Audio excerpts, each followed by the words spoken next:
Frankenstein's monster is an incel.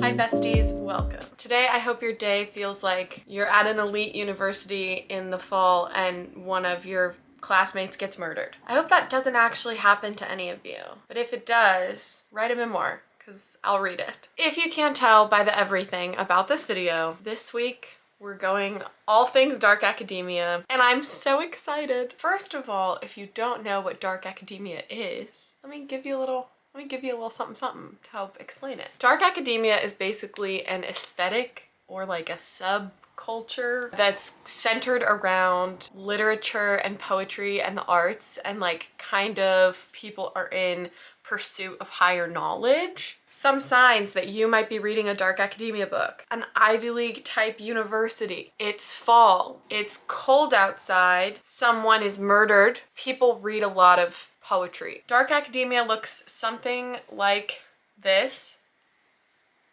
So I'm gonna do a video in which I read a bunch of dark academia-esque books and maybe do some dark academia-esque things. I don't know what that means, like murder someone? Who knows, more to come. That clickbait, I murdered someone in the name of dark academia. First, I'll tell you what books I'm reading. First and foremost, a book that a bunch of you have told me to read and that I've been putting off for years because I really, really want to like it and I'm scared that I won't. The Secret History by Donna Tartt. As you know, if you've watched my favorites video, I really love Donna Tartt. I love The Goldfinch. So I'm excited to read my second Donna Tartt, but also scared. I think I'm gonna really like it, but I'm also scared to get my expectations too high and then be disappointed. So basically, The Secret History is about a group of college-age students who are at a New England university. Of course they are. They are talking to their classics professor, I think, a lot, and he's really influencing them, and they're constantly thinking about like morality and ethics and where the lines are, and then someone dies. I know it has to do with like Greek classics. I also didn't know this book was so long. This book is almost 600 pages. And I just read Anna Karenina, which was 900 pages. And part of me is like, if you read Anna Karenina, you can do anything. And another part of me is like, why can't more authors write books that are bite-size? Also, in the more contemporary vein, I am going to read Sleepwalking by Meg Wolitzer. I am patiently waiting for Jeff to deliver it to my door. I tried to get it at my local bookstore, but nowhere had it, and I needed it before I went on vacation. I had to order it from Jeff. Sleepwalking, I have heard compared to Dead Poet Society, and that's part of why I'm really excited to read it because, as we all know, Dead Poet Society is a gem and it's one of my favorite movies. Basically, it follows this group of girls at an elite New England university. How many times will I say at an elite New England university in this video? Each of the girls that this book follows is obsessed with a dead poet. That's all I know. That's all I want to know. I assume some dark, sinister things go on. I'll find out when I read it. I'm excited about reading this one because I feel like a lot of dark academias have male main characters. And so I'm really excited to read one that is about women. I have heard this recommended by Carly in her Autumn Recs and by Kat from Paperback Dreams, but every time I go to a bookstore, they never have it. Then I was thinking about it and I was like, it really wouldn't be a complete dark academia vlog if I didn't read some classic literature, right? But what classic has a dark academia vibe? Frankenstein by Mary Shelley. This actual copy was actually in my 7th grade English classroom. Miss Sheely, shout out, love her so much. I'm excited to read it. I've wanted to read it for a really long time, but I am really daunted by it, even though it's not that long. And I'll tell you why, because once on standardized testing in middle school, there was a passage from Frankenstein. I have always thought of myself as very good at reading comprehension. That paragraph was in a different language, I swear. And I'm very daunted because that has stuck with me, and I'm scared that I'm just not gonna be able to comprehend a lot of this book. But I also know I was in middle school, and so maybe I'll be better at reading it now that I'm an adult person. I'm stoked. I really wanted to read a Shakespeare for this video. I'm really beating a dead horse at this point every time I talk about Shakespeare. I've been really wanting to reread Macbeth because it's one of my very favorites. This is probably the Shakespeare play I've read the most number of times because I was in it. I just have been in the mood to reread it. Maybe I should read one I haven't read yet, but I want to reread Macbeth. Carpe diem.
was a little bit disappointed. I actually finished it like a week ago and I just haven't thought about it since. I keep forgetting it's a part of this video when I'm vlogging. It wasn't what I had hoped for. After I finished Sleepwalking, I decided to add another book to this video because I found the audiobook at my library of They Never Learn by Lane Fargo, which is like a dark academia meets psychological thriller moment with a lot of Killman energy. This book follows a professor at, say it with me folks, an elite New England university. She kills all the men that she finds out have sexually assaulted women on campus. I'm down. I am listening to that. The audiobook narrators for this are great. It's going really quickly. It's very fast paced. I'm intrigued.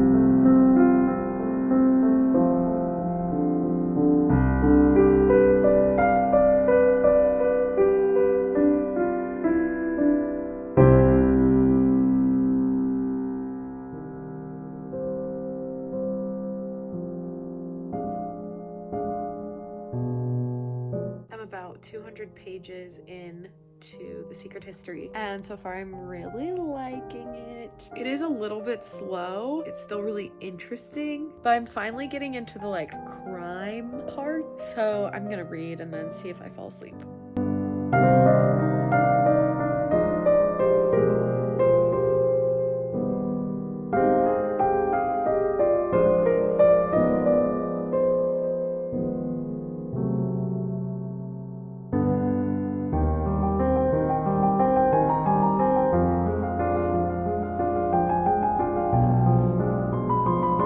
I just finished The Secret History earlier this morning. I feel like I have some complicated feelings about it. Overall, I really liked it. The ending wasn't what I would have wanted. It is what it is. I love Donna Tartt though.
I did it. Also, I got a puppy and she's crazy. This is Athena. Can you show yourself to the people? She's the most perfect animal that has ever existed. I would die for her. I would commit crimes for her. I would do anything for her. Say hi to Athena in the comments. She literally lives for attention. Like, it's all she wants. Well, that and food. Same. I will literally read her every comment because she loves being told that she's perfect and beautiful and good and smart. Say it now. Okay, I read the books. First, I read Sleepwalking by Meg Wolitzer. I was disappointed.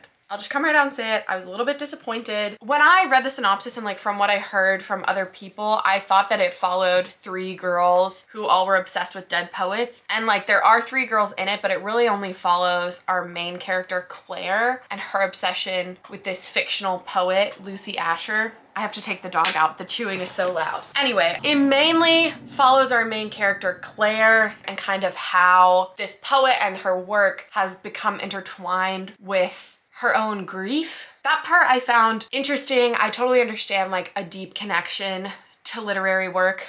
Why else would I have this channel if I didn't feel deeply connected to literature? However, not a ton happens in this book, and usually like I'm all for that. I'm all for character studies, but I also didn't feel like I got as deep into the character as I wanted to. And I was really excited because I thought it was going to be a little bit more of a found family story with these other girls that she finds solace in. But really the other main character in the book is her boyfriend, and I didn't care about their relationship. It wasn't a bad book by any means. I just like haven't thought about it since I finished it. It just wasn't super memorable to me. I would still be really interested to read her other books and see maybe how she's grown as an author. I don't rate books out of 5 stars, but those are my thoughts. Next, I actually listened to an audiobook of a book I didn't mention in the beginning, which was They Never Learn by Lane Fargo. This is a dark academia thriller that follows a professor who's murdering rapists and sexual abusers on campus. If those topics upset you, skip this book. I thought They Never Learn was really great. It was a really fun thriller. It kept me on my toes, and I didn't see the big twist coming. I felt really stupid. I was like, I feel like I should have seen this coming, but I didn't. Lots of kill men energy. It's kind of an interesting and fun exploration of how much rage can stick with us when we've experienced certain traumas. And if we were able to take that rage out how we wanted to, what would that look like? What would our lives turn into? Very much an ode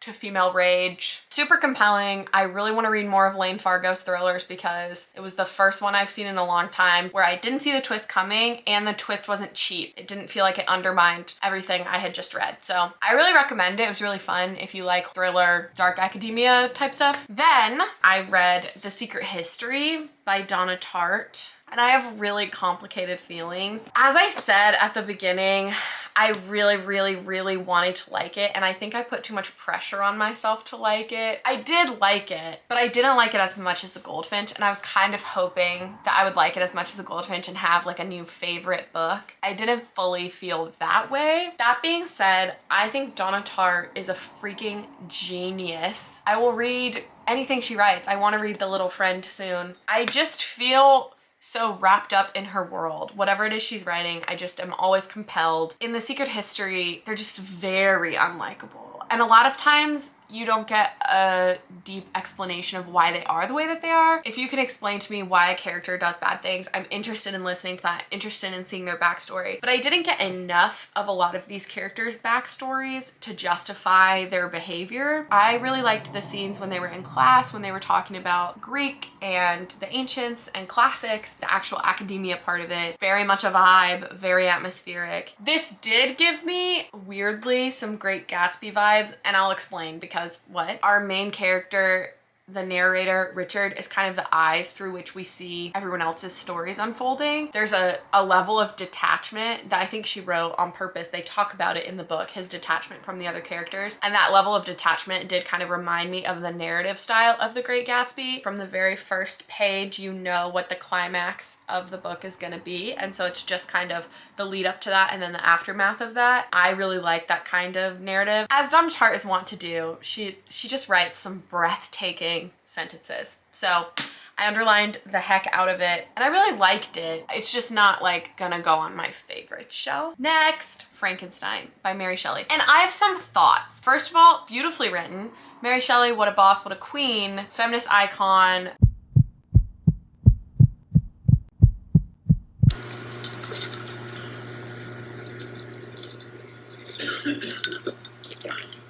If Dickens got paid by the word, this bitch got paid by the syllable, because she used so many goddamn SAT words. And I was like, we're gonna use context clues, because if I try to look up every word in this book I didn't know, it would have taken me months to finish. I mean,